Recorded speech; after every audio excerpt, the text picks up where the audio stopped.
नमस्कार, स्वागत है आपका अपना प्रदेश उत्तर प्रदेश में। मैं हूं आपके साथ सचिन चौहान। यूपी पुलिस और एनएसजी किसी भी आतंकी हमले को नाकाम करने से लेकर आतंकियों को मुंह तोड़ जवाब देने के लिए पूरी तरह से तैयार है। राजधानी लखनऊ में विधानसभा भवन में भी मॉक ड्रिल के दौरान कुछ ऐसा ही नजारा देखने को मिला है। ये रिपोर्ट आप देखिए।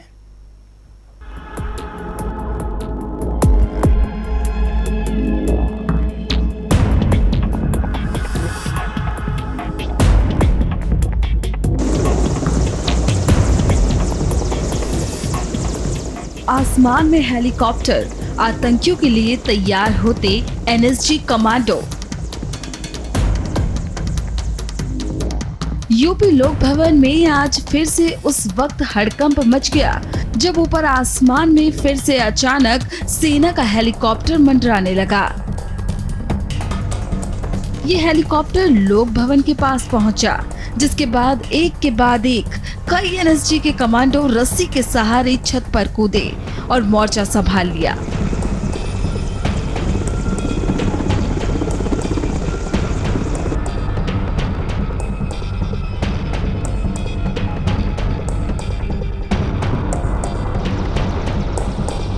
इस दौरान आसपास के इलाके में भारी संख्या में पुलिस बल तैनात रहा और सुबह से ही वाहनों की आवाजाही को भी रोक दिया गया था।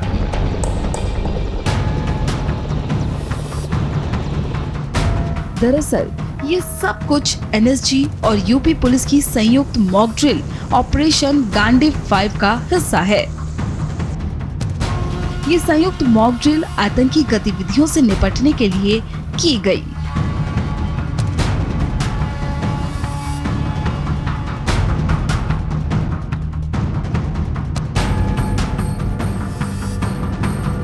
इसी बीच गांडीव 5 कार्यक्रम में सीएम योगी आदित्यनाथ भी शामिल हुए थे। उन्होंने इस पूरे कार्यक्रम को देखकर सुरक्षा व्यवस्था की जानकारी ली। साथ ही कमांडो ने उन्हें आतंकी हमलों से निपटने के तरीकों के बारे में भी बताया। इसी के साथ ही कार्यक्रम के तहत सीएम योगी आदित्यनाथ ने एनएसजी कमांडो द्वारा की गई मॉक ड्रिल भी देखी।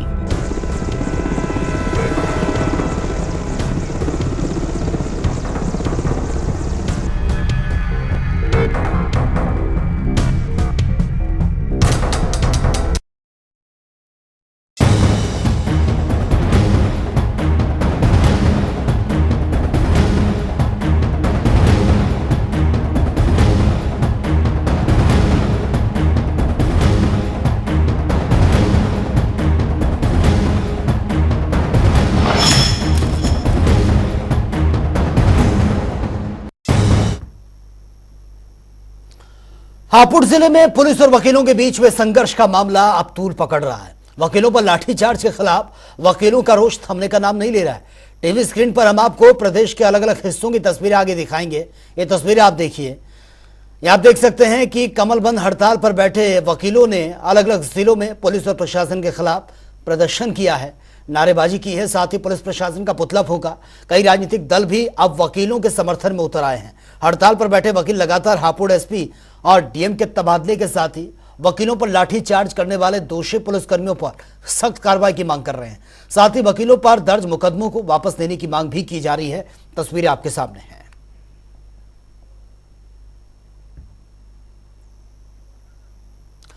तो ये तस्वीरें आप देख सकते हैं हमीरपुर, फतेहपुर, फर्रुखाबाद, सहारनपुर, इटावा, अलीगढ़, महोबा और संत कबीरनगर की तस्वीरें, जहां पर वकीलों का प्रदर्शन लगातार जारी है। और ये कुछ और तस्वीरें आप देखिए। आगरा की तस्वीर, बदायूं, देवरिया और लखीमपुर की तस्वीरें। Bar council of Uttar Pradesh ने हापुड़ मामले पर पुलिस ने जो बर्बरतापूर्वक लाठीचार्ज किया है उसका निर्देश दिया था आज पुतला फूंकने के लिए। सभी उत्तर प्रदेश के उसी क्रम में आज उत्तर प्रदेश सरकार का पुतला फूंका गया। प्रदर्शन का बार काउंसिल का आह्वान था, पुतला फूंकने का बार काउंसिल की तरफ से आदेश था। सब हमारे सबने सहयोग कर इसको अंतिम रूप से हाँ बिल्कुल, सरकार का पुतला फूंका गया है और जब तक हमारी पूरी मांग नहीं होती है तब तक हम लोग संघर्ष करते रहेंगे। बार काउंसिल उत्तर प्रदेश के निर्देशानुसार हम लोग काम कर रहे हैं। हमारे हापुड़ में जो अधिवक्ताओं के साथ है, जो बर्बरतापूर्ण है, जो मारपीट हुई है, उस पर हम हड़ताल पर हैं। दिन से हड़ताल चल रही है? ये हड़ताल 30/8/2023 से चल रही है। और वहीं हापुड़ से हमारे संवाददाता अमन त्यागी ने हड़ताल और प्रदर्शन कर रहे वकीलों से खास बातचीत भी की है, वो देख लेते हैं। 30 अगस्त को लाठीचार्ज मामले में पश्चिमी उत्तर प्रदेश के अधिवक्ता लगातार धरना प्रदर्शन कर रहे हैं और अधिवक्ताओं की मांगे हैं कि जो दोषी पुलिसकर्मी हैं, जो लाठीचार्ज जिन पुलिसकर्मियों ने की थी, उन पर तत्काल कार्रवाई हो और हापुड़ एसपी व डीएम का यहां से ट्रांसफर कर उन्हें दूसरी जगह भेजा जाए, तभी जाकर हम लोग धरना स्थगित करेंगे, वरना ये धरना ऐसे ही चलता रहेगा। हापुड़ लाठीचार्ज मामले के बाद ये मामला गरमाया हुआ है और इसी पर ज्यादा बात करने के लिए हमारे साथ कुछ अधिवक्ता भी हैं, उनसे बात करेंगे कि ये मामला कब तक चलेगा और उनकी क्या मुख्य मांगे हैं। क्या नाम है आपका? मुकेश कुमार। अच्छा, आप ये बताइए कि जो आप आज धरना प्रदर्शन कर रहे हैं और 30 तारीख से लगातार यहाँ पर धरना प्रदर्शन चल रहा है, क्या मुख्य मांगे हैं और किस विषय को लेकर आप यहाँ पर धरना दे रहे हैं? जो दोषी पुलिसकर्मी हैं जिन्होंने बर्बर हमला किया वकीलों पर, उनके खिलाफ एफआईआर दर्ज करके उनको सख्त कार्रवाई हो उनके खिलाफ और यहाँ से उनका ट्रांसफर हो, सस्पेंशन की जाए। ये जैसे अब प्रदेश सरकार की नज़रों में भी ये मामला है, लेकिन प्रदेश सरकार की तरफ से अभी कोई कार्रवाई नहीं की गई, तो इसको क्या देखते हैं? यदि आपकी मांगे जल्द पूरी नहीं की जाती तो आप आगे क्या रणनीति आपकी रहेगी? ये बार काउंसिल का जो भी निर्देश होगा उस निर्देश के अनुसार कार्रवाई होगी। और सरकार तो इस वक्त अंधे बहरी गूंगी हो ही बैठी है। जब वकीलों पर ही लाठीचार्ज करा सकती है तो आम लोगों का क्या असर कर सकती है, ये खुद आप अंदाजा लगा सकते हैं। लगातार अधिवक्ताओं का ये मानना है कि जो प्रदेश सरकार है वो कहीं इनकी नहीं है। और भी अधिवक्ता है हमारे साथ, उनसे बात करने की कोशिश करेंगे कि क्या मांगे। जी, क्या नाम है आपका? मैं नरेंद्र सिंह केवटिया। 29/8/2023 में जो पुलिस ने निहत्थे वकीलों पर जो कि शांतिपूर्वक अपनी मांग रख रहे थे तहसील चौराहे पर, उन पर जो है बर्बरतापूर्वक हमला किया, एक पूर्व तैयारी के साथ, जैसे कि उन्हें वकीलों के ऊपर हमला करना ही था। और उसके खिलाफ जो है पूरा संपूर्ण यूपी और बाहर के भी स्टेट हमें समर्थन दे रहे हैं। और जब तक के दोषी पुलिसकर्मी निलंबित नहीं किए जाते या एसपी या डीएम यहाँ से नहीं हटाए जाते, हमारी मांग जारी रहेगी। और हमारी जो सुनवाई है वो 18 तारीख में हाईकोर्ट माननीय उच्च न्यायालय में है, उसके बाद उनका निर्णय उसके बाद होगा, जो भी बार काउंसिल हमारी कहेगी। आपने यहाँ पर मुख्य सचिव और डीजीपी उत्तर प्रदेश और आज यहाँ पर जो है प्रदेश सरकार का भी पुतला फूका है। यदि अब ये मांग नहीं मानी जाती तो आगे आपकी क्या रणनीति रहेगी? क्योंकि 17 दिन हो गए लेकिन सरकार का कोई भी ध्यान इस ओर नहीं है और सरकार अधिवक्ताओं को इस तरीके से समझ रही है कि कोई अधिवक्ता ग्रुप कोई समाज में है नहीं।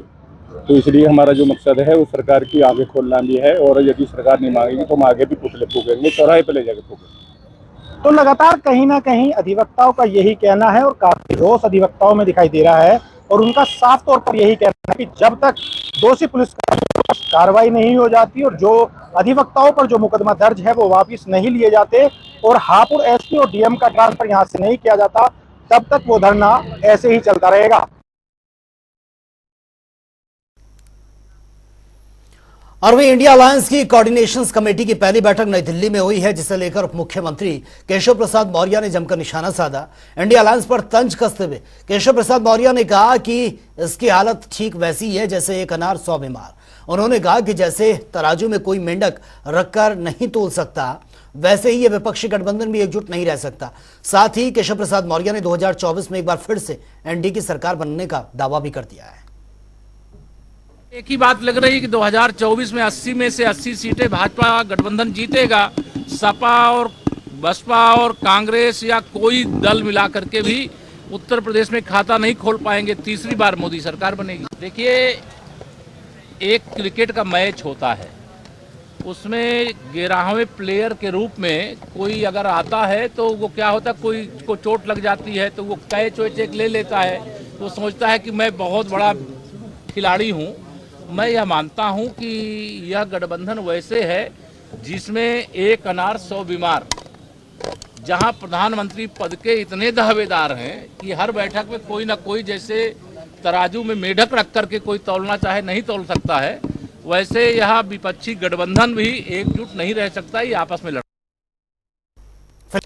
प्रतापगढ़ में सड़क सुरक्षा व्यवस्था को लेकर लगातार पुलिस काम कर रही है। एसपी के निर्देश पर यातायात जागरूकता अभियान यहां चलाया जा रहा है और साथ ही बिना हेलमेट के लोगों का चालान यहां पर किया जा रहा है। चेकिंग के दौरान करीब 70 से ज्यादा वाहनों के चालान काटे गए हैं, जिस पर हमारे संवाददाता ने प्रतापगढ़ एसपी से भी खास बातचीत की है, वो देख लेते हैं। प्रतापगढ़ जिले में सड़क सुरक्षा अभियान व जागरूकता अभियान पर दिया जा रहा है लगातार जोर। आपको बता दें, यहाँ पर राजापुर टंकी से लेकर घंटा घर से होते हुए भगवा चुंगी चौराहे तक सड़क सुरक्षा अभियान जो कि चलाया गया है। वहीं आपको बता दें कि आप देख रहे हैं किस तरीके से चेकिंग अभियान लगातार लगाया गया है और यह जो है नज़ारा आप देख रहे हैं भगवा चुंगी का है, जहाँ लगातार चेकिंग अभियान चलाया जा रहा है। वहीं कई दोपहिया वाहनों को भी चेकिंग की गई है और कई दोपहिया वाहनों को भी तलाशी दी जा रही है लगातार। आपको बता दें, जहाँ प्रतापगढ़ एसपी सत्यपाल अंकिल द्वारा लगातार अपराधियों के विरुद्ध अभियान चलाया जा रहा है कि अपराधी जो है पुलिस के चंगुल से न छूट पाए, लगातार चेकिंग अभियान भी लगातार चलाया जा रहा है। हमारे साथ मौजूद हैं प्रभारी ट्रैफिक जो है, चलिए बात करते हैं, क्या कहना है यहाँ पर? क्या नाम है आपका? यहाँ पर जो है लगातार जो है जागरूकता अभियान आज चलाया गया, क्या अभियान था, किस तरीके का कार्यक्रम था? ये अभियान बराबर श्रीमान मुख्यमंत्री महोदय के आदेशानुसार और पुलिस अधीक्षक महोदय के निर्देश में अभियान चलाया जा रहा है। सड़क सुरक्षा अभियान हमारे श्रीमान पुलिस अधीक्षक महोदय का भी निर्देश है कि इतना अभियान हमने चलाया कि पीछे ज़्यादा से ज़्यादा चीज़ें ला सके। इसी अभियान के तहत हम लोग अपनी टीम से लेकर किसी भी स्तर चार के साथ कॉम्प्लेक्स के द्वारा, प्रखंड के द्वारा, के द्वारा स्कूलों में बच्चों को, छात्रों में बराबर सभी को अंदर उसके द्वारा किया जा रहा है। हम लोग पूरी कोशिश है कि हमारे यहाँ गाँव में सख्त कमी नहीं कर सकते हैं, मगर इसमें ज़्यादा से ज़्यादा कमी हो तो उसका निष्कर्ष प्रयास किया जा रहा है। आप हमारे साथ मौजूद है, जो भी प्रभारी हैं जो है ट्रैफिक के जो है, उनके द्वारा बताया गया है कि क्षेत्र में लगातार चेकिंग अभियान चलाया जा रहा है और अपराधियों के विरुद्ध कार्रवाई की लगातार काम किए जा रहे हैं। आप देख सकते हैं किस तरीके से यहाँ पर चेकिंग अभियान चलाया जा रहा है। लगातार चारपहिया वाहन व दोपहिया वाहन को भी लगातार रोका जा रहा है और रोकने के दौरान आप देख सकते हैं किस तरीके से उनकी तलाशी ली जा रही है। बिना नंबर की भी गाड़ियाँ देखिए, आप देख रहे हैं किस तरीके से चलाई जा रही हैं और उन पर उचित कार्रवाई की जा रही है। विकास गुप्ता, जनता टीवी, प्रतापगढ़। और प्रदेश में डेंगू का कहर लगातार बढ़ता जा रहा है, वहीं इसके चलते लखनऊ के अस्पतालों में भी मरीजों की संख्या में इजाफा हुआ है। इसको लेकर मोहनलालगंज सामुदायिक स्वास्थ्य केंद्र के अधीक्षक डॉक्टर अशोक कुमार ने हमारे संवाददाता रोहित दीक्षित से खास बातचीत की है, वो देख लेते हैं। उत्तर प्रदेश में बढ़ रहे डेंगू के मामले को लेकर स्वास्थ्य विभाग ने क्या तैयारियां की हैं, इसको लेकर हम राजधानी लखनऊ के मोहनलालगंज सामुदायिक स्वास्थ्य केंद्र में आए हैं और मोहनलालगंज से सिर्फ एक ही डेंगू का पेशेंट निकला है जो डेंगू से पीड़ित है। हमारे साथ बातचीत करने के लिए अशोक कुमार अधीक्षक हैं जो सामुदायिक स्वास्थ्य केंद्र मोहनलालगंज में तैनात हैं। सर, मोहनलालगंज में डेंगू को लेकर क्या तैयारियाँ की? हमारे यहाँ जो ऊपर से निर्देश आया है कि प्रत्येक घरों में जाके फीवर के मरीजों को ट्रैक करना है आशा के द्वारा, और हमारे सुपरवाइज़र लगे हैं, उनको ट्रैक किया जाता है। आशा वो फीवर की लाइन लिस्ट बनाई जाती है और उनकी स्लाइड बनाई जाती है और एरिया में एंटी लार्वा और निरोधात्मक कार्रवाई किया जाता है। जैसे कि सर भारी वर्षा हुई है और मौसम विभाग ने भी करवट ली है, मौसमी बीमारियां भी आ रही हैं, कहीं ना कहीं लोगों की इससे प्लेटलेट गिर रही हैं और वो लोग डेंगू समझ लेते हैं कि हमें डेंगू हो गया है, तो इसके विषय में लोगों को क्या संदेश देंगे सर? संदेश यही देंगे कि जो जहाँ भी पानी लग रहा है वो पानी को वाटर लॉगिंग को हटाया जाए और कूलर में, गमले में पानी हो, छत पे कोई टायर या इस टाइप कोई चीज़ जहाँ पानी रुक सकता है, बोतल है या कोई पॉट है, तो उसमें पानी न रुकने दिया जाए। पानी ज़्यादा दिन रुकेगा तो उसमें लार्वा जो है पनप जाएंगे। उसमें मिट्टी के तेल डाल सकते हैं, एंटी लार्वा का छिड़काव कराया जा सकता है और पूरे फुल आस्तीन का कपड़ा पहनना है और मच्छरदानी लगा के सोना है। ये ज़्यादा उपाय ज़्यादा सही है। मोहनलालगंज में सर क्या व्यवस्थाएं की गई हैं, मच्छरदानी और वार्ड जैसे तमाम चीज़ें? सर हमारे एक वार्ड अलग से बना हुआ है जो डेंगू या ऐसे का वार्ड है, जिसमें मच्छरदानी हम लोग लगा के रखते हैं। जो भी मरीज आता है उसको अच्छा, अभी हमारे यहाँ कोई ऐसा मरीज भर्ती नहीं है जो डेंगू से पीड़ित है। हमारे साथ बातचीत कर रहे थे अभी अशोक कुमार, अधीक्षक सामुदायिक स्वास्थ्य केंद्र मोहल्लागंज ने बताया कि साफ तौर पर कि उत्तर प्रदेश में बढ़ रहे डेंगू को लेकर स्वास्थ्य विभाग ने उच्च स्तर की तमाम तैयारियां कर ली हैं। सामुदायिक स्वास्थ्य केंद्रों में वार्ड की स्पेशल व्यवस्था की है जिसमें मच्छरदानी लगे बेड तैयार हैं। तो ऐसे में कहीं ना कहीं डेंगू और मलेरिया जैसे प्रकोप से बचने के लिए स्वास्थ्य विभाग ने पूरी तैयारियां कर ली हैं। लखनऊ से रोहित दीक्षित, जनता टीवी। और वहीं मैनपुरी के मजरा गांव बंजरिया के निवासी आज भी नरकीय जीवन जीने को मजबूर हैं। इस गांव में अभी तक किसी भी तरह का कोई विकास का काम नहीं हुआ।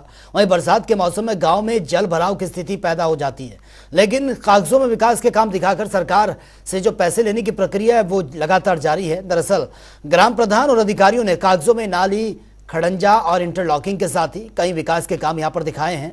सरकार की धनराशि का बंदरबाट किया गया है। वहीं अब विकास कार्यों को लेकर ग्रामीण जिला कार्यालय पहुंचे, जहां पर उन्होंने डीएम को ज्ञापन सौंपकर हकीकत का पता लगाने के साथ ही विकास करवाने की मांग भी की है। हमारा गांव में कागजों में दिखाया गया। अभी हमारी जब यहाँ पे एक जल सिंचाई योजना से एक योजना चल रही है, जल हर घर जल वाली, उसमें यहाँ खुदाई होने के लिए आई भैया, तो पता चला कि यहाँ पे सीसी खड़ंजा बन चुका है कागजों में। उसमें से प्रमोद सिंह के द्वारे से लेके शिवरतन सिंह के द्वारे तक हो रखी है, राजू सिंह के द्वारे से लेके उधर राम बाबू के द्वारे तक हो चुकी है।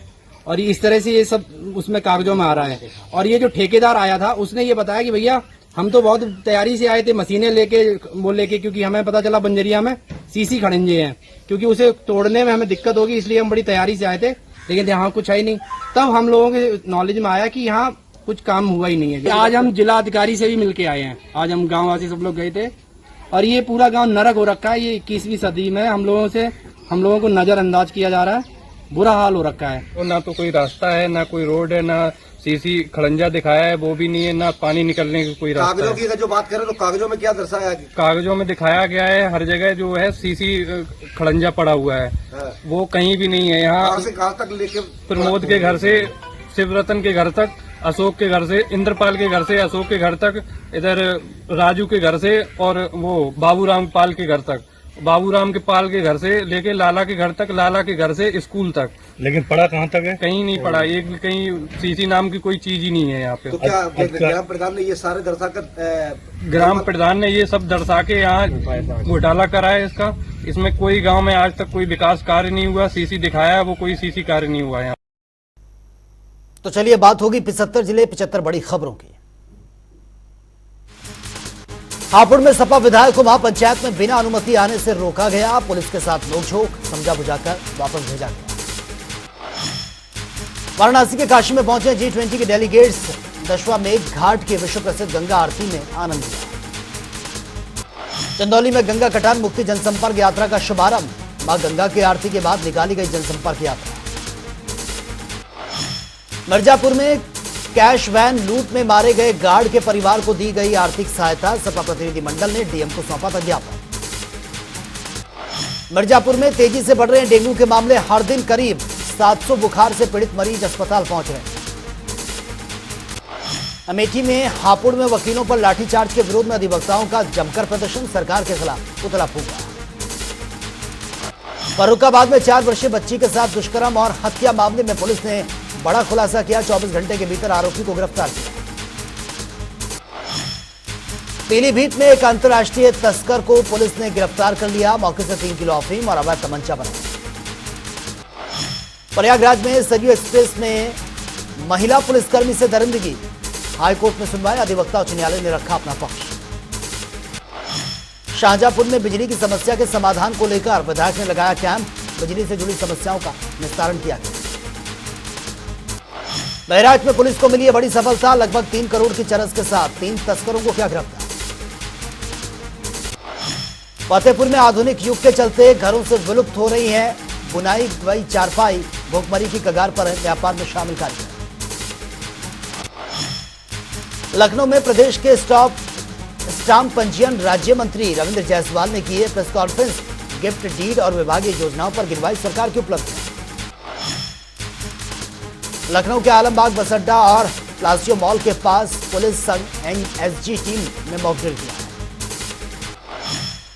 लखनऊ में तेज रफ्तार का कहर देखने को मिला। सिल्वर हाइट अपार्टमेंट के अंदर गाड़ी की चपेट में आई 3 साल की बच्ची मौके पर मौत। मिर्जापुर में दिन दहाड़े बैंक में लूट, लुटेरों ने गार्ड को गोली मारी।